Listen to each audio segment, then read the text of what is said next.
खबर.com, विश्वास वही, रफ्तार नहीं। ज्ञानव्यापी मस्जिद पर कांग्रेस नेता और धर्म गुरु आचार्य प्रमोद कृष्णन का एक बयान आया है।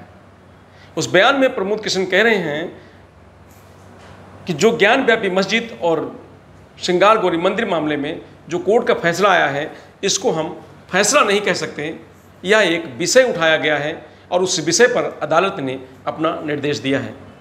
इस देश में हम सभी को अदालत के निर्देशों का स्वागत करना चाहिए और यकीन रखना चाहिए कि अदालत ने जो भी फैसला सुनाया है वो फैसला कानून के आधार पर है और हम सबको भरोसा भी रखना चाहिए। आइए सुनाते हैं कि प्रमोद कृष्णन ने और क्या कहा। देखिए, इसको अभी फैसला नहीं कह सकते। एक विषय उठा है, उस विषय पे अदालत ने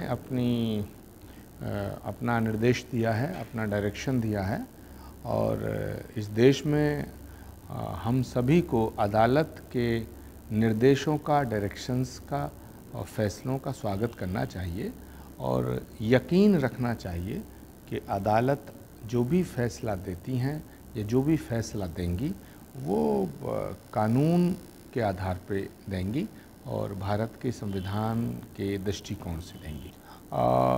देखिए, फैसला जो भी आता है वो एक पक्ष को प्रभावित नहीं करता है, दोनों पक्षों को प्रभावित करता है। कभी ऐसा लगता है कि एक पक्ष कहता है जी मेरी जीत हुई है, दूसरा सोचता है मेरी हार हुई है, लेकिन किसी पक्ष को झटका या किसी पक्ष को लटका ये सोचकर इसको नहीं देखना चाहिए।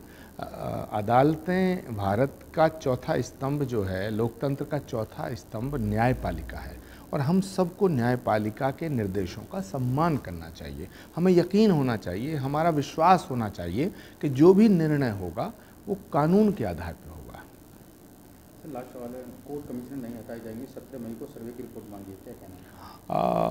देखिए, कुछ लोगों को ऐसा लगता था कि कोर्ट कमिश्नर जो हैं वो एक तरह से प्रीजुडिस हैं या एक पक्ष का समर्थन करते हैं, तो उन्होंने अपनी बात कोर्ट के समक्ष रखी। अगर किसी भी विषय को लेकर के किसी भी पक्ष में संदेह है तो उस संदेह को मिटाने के लिए वो कोर्ट से गुहार लगा सकता है। इसीलिए एक पक्ष ने कोर्ट से ये कहा कि कोर्ट कमिश्नर हटा दो। कोर्ट ने उनकी बात सुनी, लेकिन ये कहा कि नहीं, कोर्ट के जो कमिश्नर हैं वो नहीं हटेंगे। तो अब नहीं हटेंगे तो नहीं हटेंगे, अब कोर्ट का जो निर्देश होगा वो सबको मानना पड़ेगा। प्रभात खबर.com, विश्वास वही, रफ्तार नहीं।